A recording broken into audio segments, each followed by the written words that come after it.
Hello and welcome to the podcast. Today I am speaking with Catherine McInerney. Catherine is the founder and director of Pregnancy Massage Australia and offers specialised training in all areas of pregnancy massage.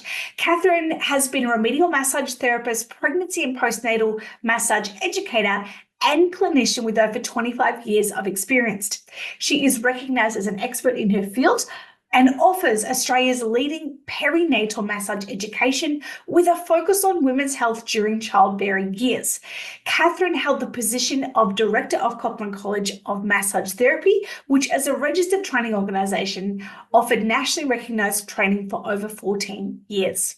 In 2009, after years of study into massage during the childbearing years, Catherine founded Pregnancy Massage Australia and now spends her time as a director with the nationally recognised postgraduate specialist education provider. When she's not busy with PMA, she's out immersing herself in nature in the beautiful Victorian Highlands where she lives with her family or running around after her two grandchildren. Catherine is absolutely passionate around pregnancy massage and all things women's health. She is such an expert in her field, and I'm just so excited to share with you her passion and her wisdom and her experience. And yeah, really hope you enjoy this interview. Hello, Catherine. Welcome to the podcast. Hi, Alicia. Thank you so much for inviting me to join you today. I'm so excited. Look, I'm really excited to be able to hear your story about how you tell us a little bit about how did you get into massage, first of all? Okay, so a little bit about my background. So I actually started my massage journey back in the 80s in Paris. So I did beauty therapy back in the 80s. And then, so that's a long time ago, left the industry. And then I found myself back in a position to start to retrain back in the 90s. And, and during that time of being, coming back into training and doing my remedial massage, but it was just before that health training package came out. And then at that time, I was training at the college. I'd finished training at the college. I was working at the college. And unfortunately, the owner of the college became terminally ill. So I had an opportunity to actually buy the college off him. He offered it to me, and sometimes in life, like some things set you up, and it's just like a very sad situation. He was my greatest mentor, and he really set me up for incredible success in what I did. Everything he taught me, I brought forward to the students that I've taught, brought to myself in my life personally as well. And I think that really set the foundation to where I am today. So I think everything in your life, isn't it? Everything you've done is just a formula to bringing you to where you stand today. So everything you've done is who you are now. Yeah. Yeah, absolutely. I think it does it. Sometimes there is just the universe aligns in order for us to succeed. It conspires for our success. And it's amazing when circumstances happen and we're like, wow, I did not plan for this. And yet here we are. How amazing. Yeah, that's cool. And so how did you get into more the pregnancy side of things? How did that journey begin? Yeah, well, that sort of started in the early 2000. So when the first national training package was launched, we had just taken over.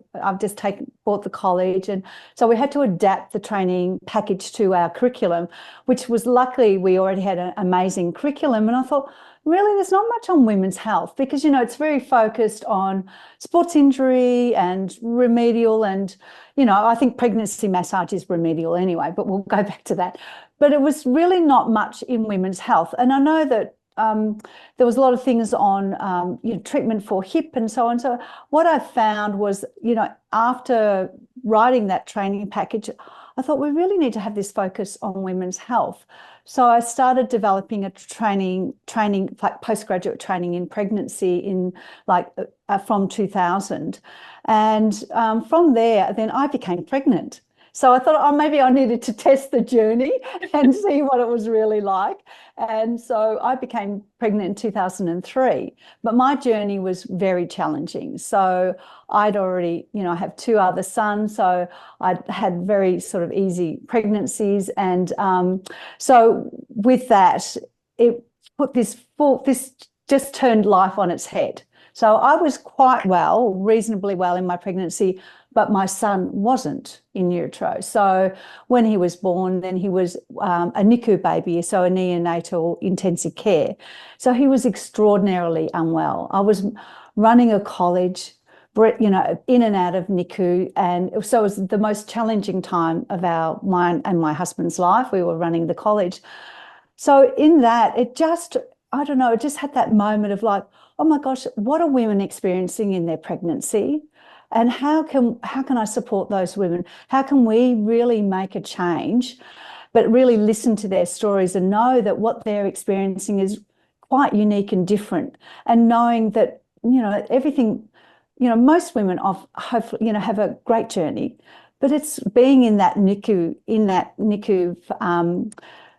environment was really eye-opening, was nearly like we had PTSD after that. So, but, you know, my son's really well now. He's turning 21 this year, and that's another story. But it was just part of where we were at that stage in our life. And he was quite unwell, and he has conditions from that anyway now. But, you know, and so that sort of made me really focus and start to see what it was like for other women in pregnancy. And I was already treating women in clinic during their pregnancy and seeing quite unique changes happening. So that was quite a journey to start. Yeah. Wow, that's a really big journey, and obviously a really personal experience as to why this has really kind of led you down a particular path. Mm. And I think there's a lot to say for the journey that women have from pregnancy and into motherhood that is, for some people, it is a really beautiful journey, and for many people, it can be really challenging for loads and loads of different reasons. Mm. It's like if there were in any other level of the hospital that you were attending, if you had that kind of procedure or you had surgery, you would be cared for, looked after. And yet, obviously, on the maternity ward, you are cared for, but you also have to then care for someone else, get up out of the bed, you know, get moving and things like that. And I think it's really tricky and challenging, and often not, it's just expected. And then you go, off you go, see you later, good luck with that. Enjoy the next 18 years. And Yeah, it's somebody that actually understands that space, that really understands what it's like when things are really tricky. I can imagine how profound that must be for the women that you've worked with. Yeah. And, you know, it's been, but it's been a great, like it's in that, it really did set me up to start. So I started developing the training package. Then there really wasn't a lot of research around in those about pregnancy massage.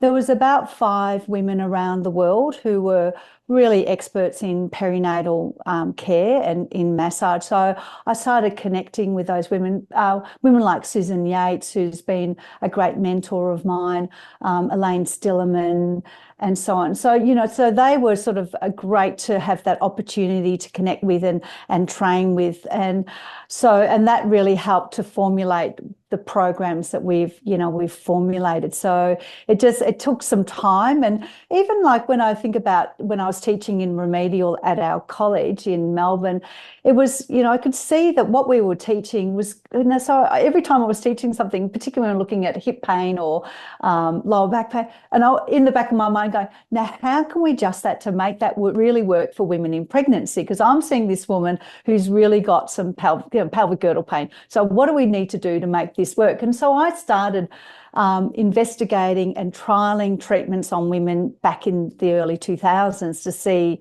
you know, what was working and what wouldn't work. And that kind of started that formula of how we built the more advanced training in our programs as well. But also what the greatest thing for me is when I start to view back on the therapists that I've trained and seeing their stories and seeing how they've worked with their clients. It's really heartwarming to know that, you know, the as they come into the training, that we know that we're going to have that impact on them, and we know that the impact on them doesn't stop with one therapist, but it then branches out into, you know, thousands of women. One year we did like an analogy of how many therapists we'd trained and potentially how many women they'd connected to, and it was like in the thousands and thousands. So when we think about that, I just feel really humble and really blessed that we've had that opportunity through PMA to have that impact on so many women. Yeah. Like a ripple effect, isn't it? It's like the one drop and yet it ripples Yeah, out. yeah, that's exactly right. Yeah. Yeah. So for those that are maybe not familiar, what is the difference between, say, like your traditional remedial massage and a pregnancy massage, or somebody who's been trained with Pregnancy Massage Australia? Well, look, there is a significant difference, and that's a conversation I have all the time. Oh, it's okay. I've already done my pregnancy massage training. I did that part of my diploma, and we spent a day on it. It's like, okay, great. So you've been planted a seed to then see whether you want to take that any further, but you won't be competent enough to really have a deep dive into what is pregnancy massage. And, we're constantly looking at research. So we're looking at, the concepts coming out of the research. And there is this, there's a defined change in pain pattern in pregnancy. And we need to really listen to that. We need to listen to those findings. So when we talk about, heightened sensitivity, women in pregnancy, so when they say that heightened sensitivity, it's about, the sense of taste, sense of smell, even sound, but it also goes to touch. So women, when they're being touched, they can be hypersensitive. So we need to think about how do we apply our applications that are going to be safe, that's going to be nurturing, but also therapeutic. So I'm not talking about just allowing to be some skin polishing and, and all that. I want to have the therapist giving really good applications that really benefit the client. That's really, really important for those clients to have that. Yeah. Yes, and that makes a lot of sense. Yeah. In some ways, our diploma is like that. We get access to lots of different things that we can then specialize in, and to learn more in how that scientific approach or what research is out there to support what we're doing, and tailor the treatment specifically to that woman in that particular phase of her life. It makes a lot of sense. So I guess what are some of the ways that you like to connect? Is there a particular language that you use to help to be able to connect with pregnant women? Look, I call it the language of pregnancy. So when when you think about some of the words we use in pregnancy, things like, oh gosh, she's really big, or she's really uncomfortable. So we're just talking about, and even saying like an emergency cesarean. So we say the word planned cesarean. So we're just talking about that when we're talking about a client's size, she's pregnant. We don't need to talk about her size. We just know that she's pregnant. We might talk about her gestational age, but not necessarily how she's presenting, because everybody's body is different. So we have to be very careful about what words we use and how we communicate with that client. Like, we know that in pregnancy can heighten stress, it can heighten anxiety in women. We know those things are changing. So if we're using language that's going to elevate that feeling, then that's not going to be beneficial for the client. So when we're talking with our therapists, when we're training them, is really being definitely connected and asking those questions, and we always talk about that open sort of question, so that we know that we can lead to getting more information from the client. That's so, so important. And we really want to make sure that we're fulfilling the needs of the client. I talked, at the conference this year about viewing through the client's lens. That's a really difficult thing for a therapist to do, because often we're analysing, we're thinking about what we need to be doing, but we're sometimes, in doing that, we forget to really deeply listen and immerse into what the client's saying and listening to her story. Or what sometimes therapists do, because they want to connect deeply with their client, they may share a similar story back to the client, but in actual fact that dilutes their story. Whereas we just want to listen to their story. We don't want to sort of say, well, my friend experienced something similar, because what their friend experienced will be different to what she's experiencing. So that language, listening, communication, as we all know, that's biggest foundation to a really great therapist. I know we all can massage, but those communication skills is the sound foundation to moving forward. And that's part of the depth and immersion of working in women's health, is allowing that woman to have a voice, because, you know, it prepares her for birth. So everything we're doing in pregnancy, even in the massage, is actually preparing her body and baby for birth. So allowing her to have a really a sound voice throughout her entire pregnancy journey kind of sets her up for success, is part of it. So yeah, that's some of the things anyway. I think that real intentionality using it does help people. It increases safety and it helps people to feel really got in that moment. And I think that is when people feel heard and seen and got and felt, they experience a level of empathy with their therapist. And when we know that people who are perceived as more empathetic are less likely to be sued, more likely to have a greater therapeutic benefit. And yet I don't think that it's one of the things that's first taught. I think it actually is. There are a lot more conversations about how powerful this is, but I think it's something that should actually be taught more intentionally across the board.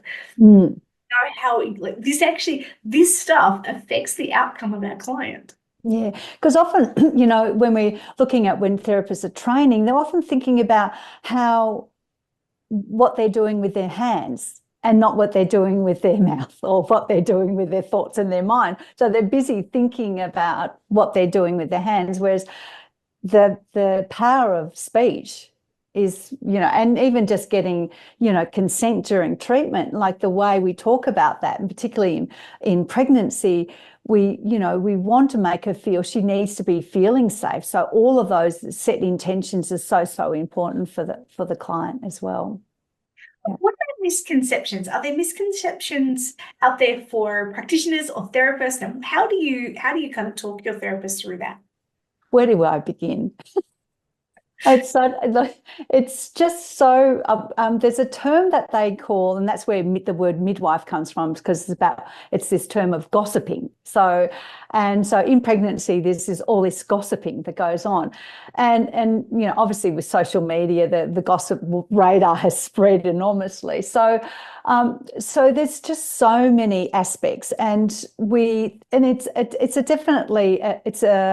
something that constantly comes up, but it's a way that when I hear someone talking, particularly say if it's in a training environment with a therapist, it's making the therapist think about, well, where did they hear that information and why do they feel that way? So I get them to deeply actually think about what they've just said. Like, oh, why can't we massage around the ankles? Oh, there's all these points around the ankle. And so I get them to think about, well, so what are those points? Do you know what the points are? Do you know where they are? And, you know, and exactly what they do? And they say, no, but I've just heard that.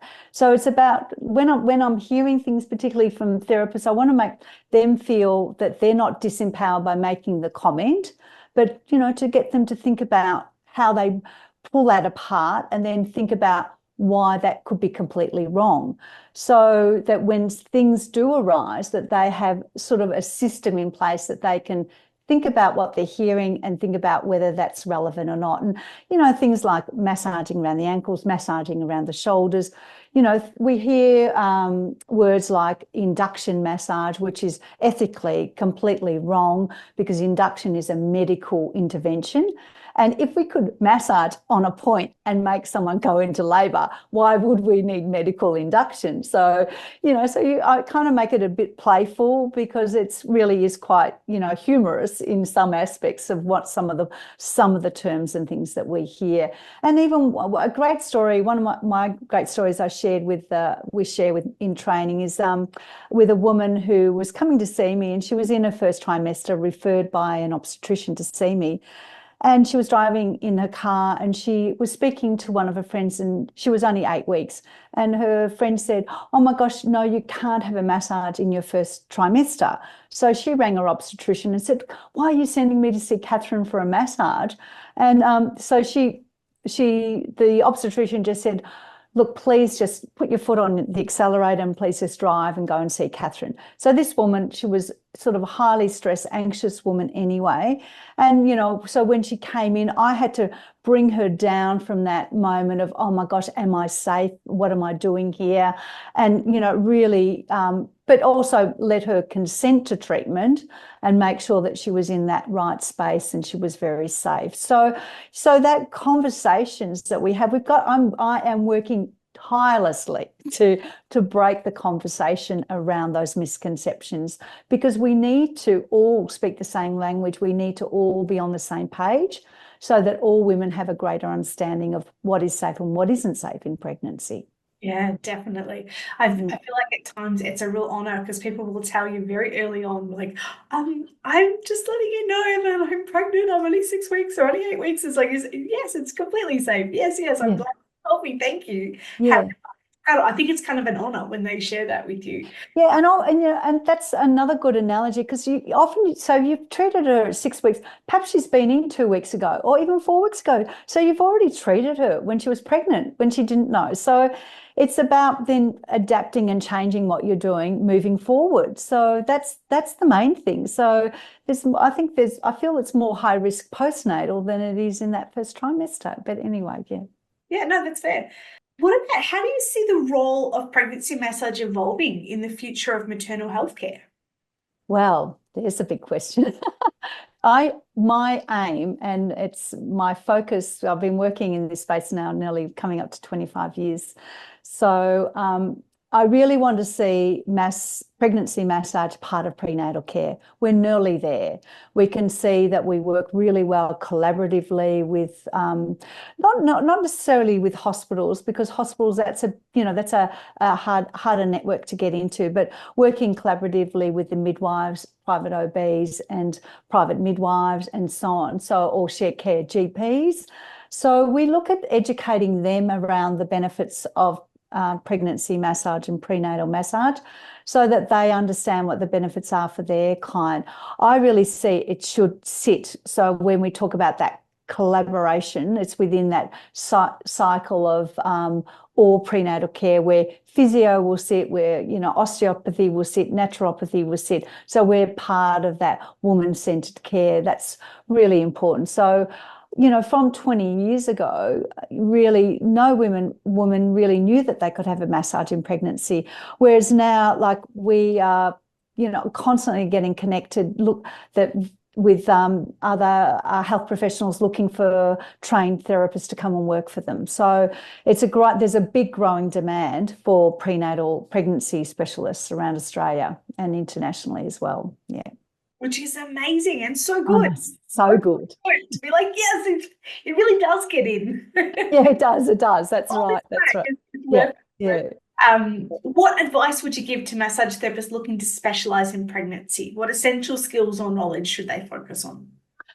Well, really, there's always a special type of therapist that comes into the training, and whether they're just doing it just so that they can continue treating their regular clients, but there's always this depth of empathy. I don't know, there's just something that's different within those therapists, whether the training brings that out in them when they come in, but they really need to have a clear understanding of the changes in pregnancy, and not just looking that pregnancy. We often say pregnancy is a state of health, or your high state of health, but there are times when it's not. So we need to understand all those changes, recognize signs and symptoms. So, having really great training will help them to develop those greater skills that they would need. Obviously, that's what I'm going to say. But but also making sure that they, the skills that they need are knowing how to, position the client, communicate with the client, and what type of treatment protocols are safe for the client. So that would be really important. And then that they're learning that intentional mindfulness massage, and that time, like we talk about allowing, time for consultation. So we allow 15 minutes for consultation outside of the massage. So it's not, when we're working in that space, we're not rushing the client in and out. We're not doing that, that back-to-back 60 minutes. Oh my gosh, I mean, that's old school for me. But anyway, that's hopefully not too many, shouldn't be still there. But anyway, that they've got that time to, be with a client, and they're not rushing, because pregnant women, they may not be able to be rushed. So, and having that's the sort of style of therapist. So I train both male and female therapists. So that's not unusual. I might train midwives who've done massage. I've trained physiotherapists, osteopaths as well as beauty and spa and so on. So so the training is really, beneficial to just allow them to have that greater understanding and that in-depth knowledge that they need. Yeah. Yeah, that's beautiful. And it is amazing that it can be so cross modalities, that everyone can actually access it. I think that's really great. And it's important because all of those people come into contact with pregnant women. Well, that's why, and that's, 50% of I'm not sure exactly the percentage of population, but 50% of the population is female. And regardless, if you're already in clinic and you've got your great trusted relationship with your client, why would you want to send your client off just because she's pregnant? And they've got a trusted investment in you as well as a therapist. So they will want to continue with you. So that's the benefit of of doing that training. So whether you're 100% just purely immersed in women's health, or wanting to just continue supporting your clients as they move through childbirth and pregnancy, childbirth and beyond. Yeah. Can you share about any research practices that Pregnancy Massage Australia actually incorporates into its training?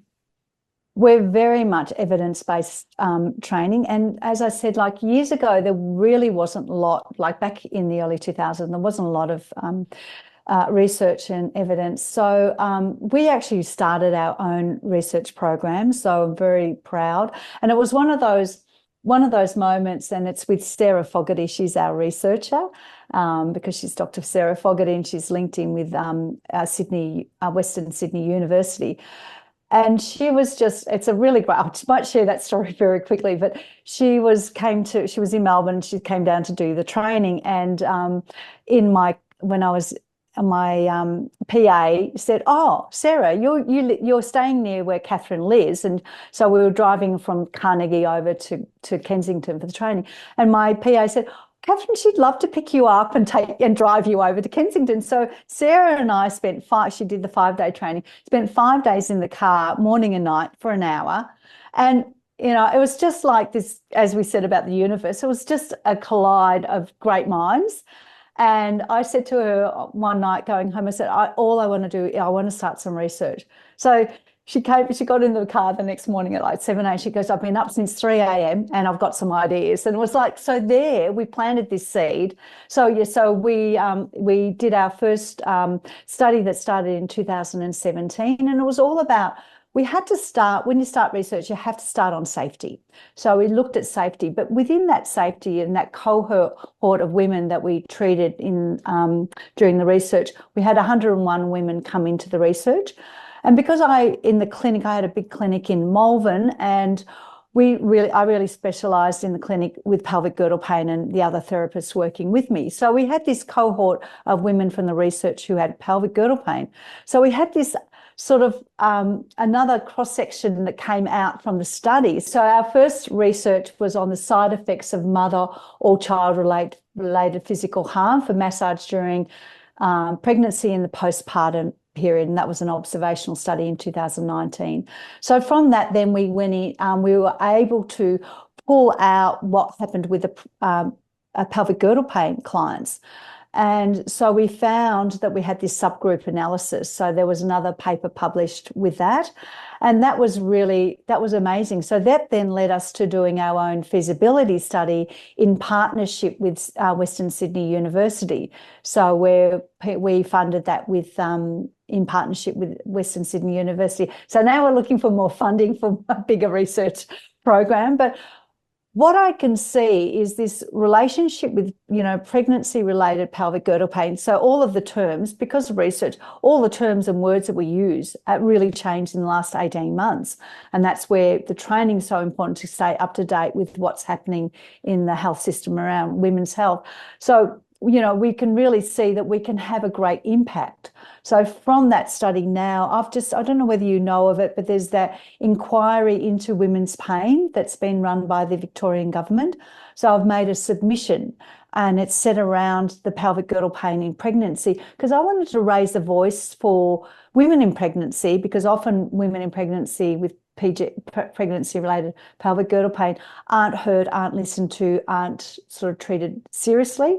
But also to let the panel know that there are treatments available, so raise the awareness of massage in pregnancy and how we can work and support those women. So those findings were quite substantial. So we look at our own research, and then we're constantly looking at the latest research coming in globally, to see that we're staying on track, and even with health services and systems in place that may be happening for pregnant women as well. So there's a lot of work that happens in the background. It's not just like, here we are, here we go.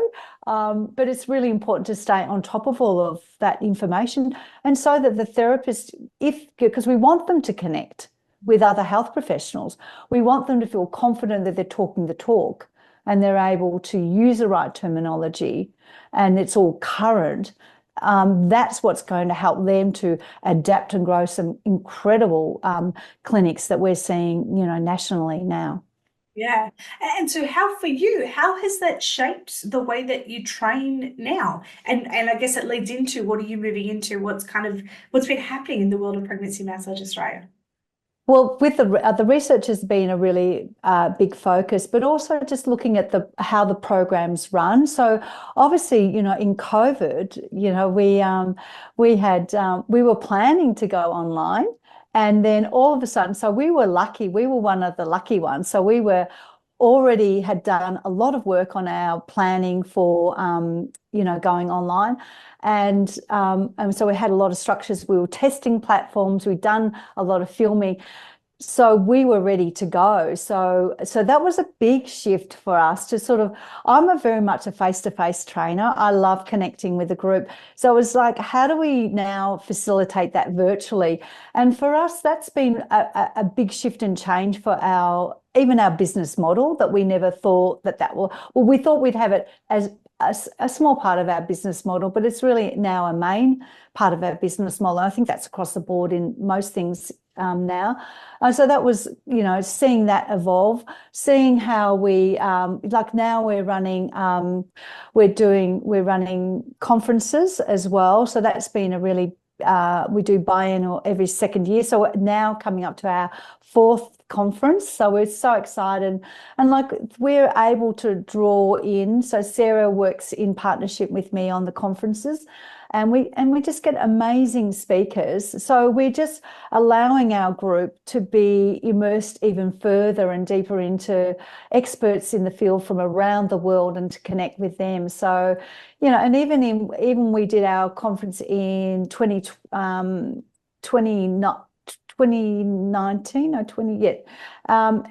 Oh no, that would have been 2019, and part of COVID. So we went it was all online, and we were doing it on broadening horizons on domestic, broadening horizons on the challenges in pregnancy. So we had things like mummy burnout, looking at domestic violence, physical birth trauma, psychological birth trauma. And all of those things, we didn't know. We planned that 2 years before, COVID even came around. And so we didn't know that we would be prepared for that subject matter that was really upfront in news and lots of different, and particularly in the birthing space.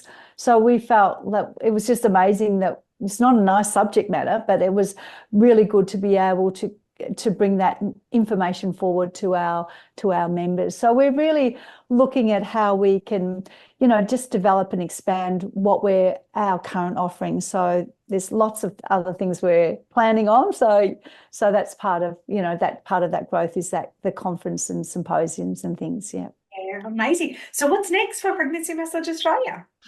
We really just want to look at our current offerings. So we're definitely looking at expanding some of we're working on our postnatal, because that's such a niche sort of market. So we're looking at that those offerings. We're running a beautiful education retreat as well, which is, you know, that really immersive experience. So we're just looking at what we're offering. We want to have like more, we're looking at more connections, particularly through our Nurture Life group, and looking at how we support them with little webinars and things like that connects with the group. So yeah, so growth is always good. So even though they say what did they say? They said the birth rate's down. I'm in a tiny town of 3,000 and I'm still in clinic myself, because I think it's really important as a trainer that you're still doing what you're teaching. And so it's a small, tiny town, and I'm extremely busy in clinic. So I don't know where there's no change in birth rate up here. I think there's been an expansion of birth rate. Yeah, I just see PMA as my baby, and I'm really proud of what we've been able to achieve in this nearly 25, coming up to 25 years. And yeah, it's been so honouring. We've just seen so many things happen and change. And I think changing that foundation has been amazing to see that women now are looking for massage in their pregnancy. It's a natural thing that's happening. So it's happening organically, which is wonderful. Well done, Catherine. Well Yeah. done for having that vision and for the work that you've invested in time and effort and energy coming, like you said, from your own story, but then also holding the space for so many women and then creating the opportunity for practitioners to learn and upskill and be able to help support women in what should be a really precious stage of their life. So yeah, thank you so much for your time today. It's been great to hear your story and hear and learn so much, even for myself, about pregnancy massage. Thank you. Thanks, Alicia. It's been a wonderful. I love having a chat, and I love talking about pregnancy and everything else. So yeah. So thank you so much. It's been a real pleasure to connect again, and yeah, that's wonderful. Thank you so much. My pleasure.